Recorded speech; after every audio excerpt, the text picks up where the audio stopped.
আপনি আমার সাথে যে অন্যায়টা করেছেন সেটা কি ঠিক? আপনি কেমন মানুষ, একটা ছোট বাচ্চাকে বিয়ে করতে আপনার বিবেকে বাধা দিল না?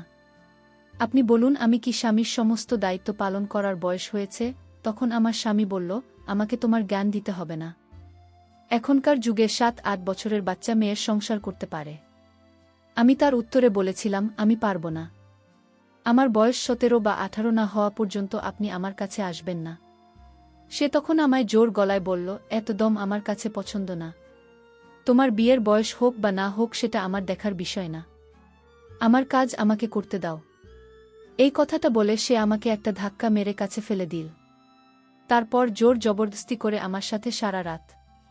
বাকি বিষয়টা গল্পটা শোনাচ্ছি। আমার মা কেমন আছে জিজ্ঞেস করতেন। এরপরে কথায় কথায় আমাকে উপদেশ দেয়া শুরু করতেন, যেটা তিনি প্রতিদিনই দিয়ে থাকেন। মা আমাকে বলতেন, মা, আমার বোমাকে বিরক্ত করবে না, কারণ ও এখন ছোট মানুষ, তার সাথে জোর জবরদস্তি করার চেষ্টা করবি না। বাবা, এখনো বয়স কম। বাচ্চা মানুষের সম্পর্ক তা বোঝার জন্য তার আরও কিছুটা সময় চায়। আমি কোনো সম্পর্কে কথা বলছি, তুই নিজেই বুঝতে পারছিস। আমি কি বলতে চাইছি, সে এখনও খুবই ছোট। এর স্বামী স্ত্রীর সম্পর্কের কষ্ট হয়তো এখনও সে সহ্য করতে পারবে না। মায়ের কথা শুনে আমার মাথা নিচু হয়ে গেল। মায়ের এই একই কথা প্রতিদিন শুনে আমি ভীষণ লজ্জায় পড়ে যেতাম। আমি একজন যুব পুরুষ, সব কিছু বোঝার মতো আমারও বয়স হয়েছে, কিন্তু জানি না আমার মা কেন আমাকে বিশ্বাস করতে পারে না। আজ অবধি আমি বুঝতে পারলাম আমার মা কি চায়। তিনি নিজেই আমার বিয়ে একটা ছোট মেয়ের সাথে করিয়ে দিলেন, আর বিয়ের পর থেকে প্রতিদিন আমার মা আমাকে একই উপদেশ দিয়ে যাচ্ছেন যে নিজের বউয়ের কাছে যাবি না, ওর সাথে কিছু চেষ্টা করবি না, ওকে কিছুটা সময়, আর এখনই তার সাথে ঘনিষ্ঠ হচ্ছে না। এই সম্পর্কে নেভানোর জন্য এখনও খুব ছোট। মায়ের এই কথাটা খুব অদ্ভুত লাগত যে মেয়ের বিয়ে হয়ে গেছে, যার বাড়ির লোকেরা তার বিদায় দিয়ে দিয়েছে, তাকে আমার মা এত ছোট প্রমাণ করত যেন সে কয়েক বছরের বাচ্চা মেয়ে। আমি প্রতিদিনের মতো মাথা নিচু করে বসে রইলাম। তারপরে যখন নিজের ঘরে গেলাম তখন আমার স্ত্রী মাথা নিচু করে ঘর থেকে বেরিয়ে গেল। আমি কিছুটা অবাক হতাম। আমি ওর স্বামী, কোনো পরপুরুষ না, কিন্তু ও সবসময় আমাকে দেখে সংকুচিত হয়ে থাকত। যখনই আমি ঘরে ঢুকতাম তখনই ঘর থেকে বেরিয়ে যেত। হ্যাঁ, আমি মানছি ওর বয়স কম, কিন্তু এতটাও না যে ও আমার সাথে বসে দুইটা কথা বলতে পারবে না। আমি তো আর মায়ের কথা ছাড়া কিচ্ছু করব না, সে যাই বলে আমি তা ও মানতে রাজি আছি। কিন্তু ও তো ভুল করেও আমার সাথে কথা বলে না। আমার বউয়ের নাম ইভা মনি, ওর বয়স এখন 12 বছর, আমার বয়স 20। আমি মানছি ওর বয়স কম, কিন্তু আমিও কোনো অশিক্ষিত অসভ্য লোক না যে ওকে কোনো কষ্ট দেব। আমার স্ত্রী হওয়ার পরেও নিজেকে আমার সামনে লুকিয়ে রাখতে এখন আমার মায়ের উপরে রাগ হচ্ছিল। এই সব কিছু আমার মায়ের কারণেই হয়েছে। তার প্রতিদিনের দেওয়া উপদেশ আমার বোনের মাথা খারাপ করে দিয়েছে, আর মায়ের উপদেশের কারণেও সবসময় আমার থেকে দূরে দূরে থাকত। মাঝে মাঝে আমার মনে হতো ইমামনি সত্যিই খুব অবুঝ মেয়ে, এসব ব্যাপারে কিছুই বোঝে না। আমি ওকে বিরক্ত করার চেষ্টা করতাম, তবু আমাকে দেখে খুব ঘাবড়ে যেত। রাতে আমরা দুজনে একই ঘরে ঘুমাতাম, আর নিজের বুকে এত কাছে দেখে মাঝে মাঝে রাতের বেলা আমার ঘুম আসত না। কিন্তু মাকে দেওয়া কসম, এর কারণে আমি কিছু পারতাম না। আমার মায়ের কথা মতো আমার বুকে কমপক্ষে 2 বছর সময় দেওয়া উচিত। ওর বয়স না বাড়া পর্যন্ত আমি যেন অপেক্ষা করি। একটা কথা আমি কিছুতেই বুঝতে পারতাম না যে যদি আমি ওর স্বামীর দায়িত্ব পালন না করতে পারি, তাহলে আমার মা ওর সাথে আমার বিয়ে কেন দিয়েছিলেন। কয়েক বছর অপেক্ষা করে তারপরে না হয় এই বিয়ে করতাম। আমার মনে আছে বাসরাতে আমার মা আমাকে নিজের কাছে ডেকে বলেছিলেন, একে সামলে রাখিস এখনও, তবু খুব ছোট থেকেই কিছুটা সময় দিন, যাতে মন থেকে তৈরি হতে পারে। সেই সময় আমি অবাক চোখে মায়ের দিকে তাকিয়ে রইলাম, কারণ আমার বিয়ে আমার মায়ের ইচ্ছাতেই হয়েছিল। এই রাতের কথা ভেবে আমি না জানি কত স্বপ্ন আমার চোখে সাজিয়ে রেখেছিলাম। আমার মন উতলা হয়ে উঠেছিল নিজের স্ত্রীকে পাওয়ার জন্য, আর আমার মা আমার সমস্ত স্বপ্ন ভেঙে চুরমার করে দিন। আমার মুখে চিন্তার ছাপ দেখে আমার মা আমাকে বোঝাতে লাগল যে রাকেশ, চিন্তা করিস না।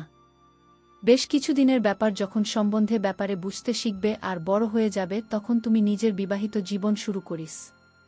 কিন্তু এখন ওর সাথে কোনো কিছু না।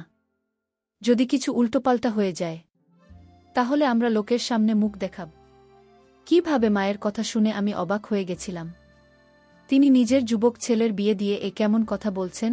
আমি একটা যুব পুরুষ, আমারও কিছু চাহিদা আছে, নিজেকে সামলাব কিভাবে? আমি মায়ের দিকে অবাক চোখে তাকিয়ে বললাম, যদি আমার স্ত্রী এখন যুবতী না হয়ে থাকে আর সে যদি আমার থেকে আলাদা থাকে, তাহলে এরকম মেয়ের সাথে আমার বিয়ে দিয়েছেন? দুনিয়াতে কি মেয়ের অভাব পড়েছিল? আমি একটা যুব পুরুষ, কোনো ছোট বাচ্চা না যে নিজের স্ত্রী বড় হওয়ার জন্য অপেক্ষা করব। আমার কথা শুনে আমার মা লজ্জিত হয়ে বলল, সমস্যায় পড়েছি, বিয়ে তাড়াতাড়ি দিতে হয়েছে। মেয়েটা সুন্দরী আর সরল, কিন্তু অনাথ। ওর দাদা বৌদির যত তাড়াতাড়ি সম্ভব ওকে বাড়ি থেকে বিদায় করতে চায়। তাই তো ওর সাথে একটা বিবাহিত বুড়ো সম্বন্ধ দেখেছি, আমার বান্ধবীর মেয়ে। আমি ওকে এরকম অবস্থায় ছাড়তে পারিনি। যদি ওর বিয়ে তো সাথে না দিতাম, তাহলে এতদিনে ওর দাদা ওর কপাল পুড়িয়ে দিতে। ওর জীবন বাঁচানোর জন্য ওর বিয়ে তোর সাথে দিয়েছি। এই সত্যটা জেনে আমি চুপ হয়ে গেলাম। আমার মা আমার মাথায় হাত দিয়ে বললেন, আশা করছি তুই আমার মান যাবি। এখনই তুই তোর স্ত্রীকে কিছু করিস না, ওর থেকে দূরত্ব বানিয়ে থাকিস।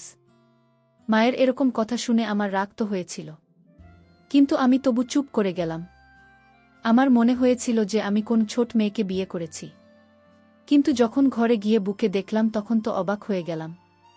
অবশ্যই ওর বয়স কম ছিল, কিন্তু আমার কাছে মনে হয়েছিল সে যুক্তি ছিল। ওকে দেখে আমার হৃদয়ে বেইমান হয়ে উঠেছিল। কম বয়সী হওয়ার পরে ওকে দেখার মতো ছিল, এই কারণে ভালোভাবে আমার সাথে মানিয়ে যেত। কিন্তু আমি আমার মায়ের কথা মনে করে খুবই কষ্টে নিজেকে সামলে নিলাম। না হলে ইভা মনের সৌন্দর্য তো আমাকে পাগল করেছিল। আমি ওর পাশে বসেও খুব ভয় আছে বলে মনে হলো, তাই ওকে বললাম, চিন্তা করো না, আমি তোমার কোনো ক্ষতি করব না, আমাকে ভয় পাওয়ার দরকার নেই।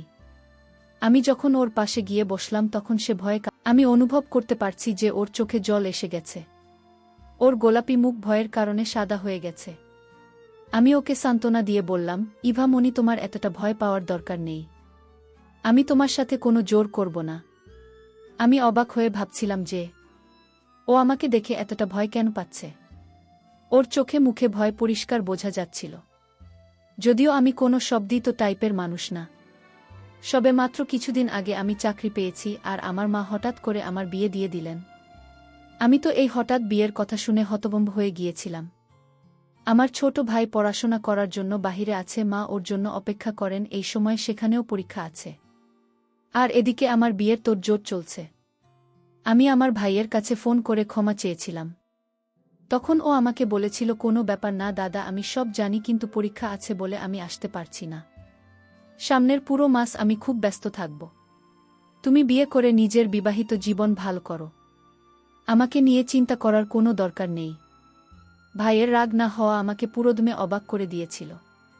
আমরা দুই ভাই একে অপরের খুব কাছাকাছি ছিলাম না, কিন্তু আমি আমার ভাই এবং বোনকে খুব ভালোবাসতাম। নিজের বিয়ের সময় ভাইয়ের অনুপস্থিতি আমি অনুভব করতে পারছিলাম, কিন্তু আমার ভাইয়ের তো কোনো ব্যাপারই ছিল না। বিয়ে সুন্দরভাবে হয়ে গেলে আমার কোনো সমস্যা হয়নি, কিন্তু এখন মায়ের ব্যবহার আর বউ আমার থেকে পালিয়ে বেড়ানো। মায়ের সবসময় আমাকে উপদেশ দেওয়া যে নিজের বুকে কোনোমতে কষ্ট দিবি না। কিছুই বুঝতে পারছি না। আমার মা সবসময় বলতো, ইবা মনে এখনো ছোট বাচ্চা, কিছুই বোঝে না, এটা সেটা, কিন্তু এটাও সত্যি যে আমার স্ত্রী কোনো ছোট বাচ্চা না, পুরো যুবতী মেয়ে। ওর সেজেগুজে রেডি হয়ে নিজের বান্ধবীদের সাথে দেখা করতে যেত, তাদের সাথে হেসে হেসে কথা বলতো। শুধু আমার সাথে কথা বলতো না, ব্যাস আমি ওকে মন ভরে দেখতাম।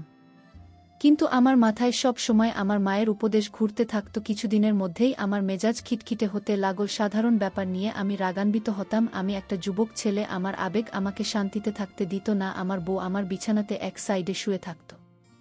রাতের পর রাত আমার ঘুম আসত না। মন চাইত সব কিছু ভুলে আমি বা মনিকে, কিন্তু মায়ের কথা ফেলতে পারছিলাম না। যদি তিনি জানতে পারেন তাহলে আমার সম্মান তার চোখে শেষ হয়ে যাবে, এই ভেবে আমি নিজেকে সামলে করে নিতাম। এটা এমন একটা বিষয় যাতে নিজের বউয়ের থেকে দূরত্ব বানিয়ে থাকতে হচ্ছে।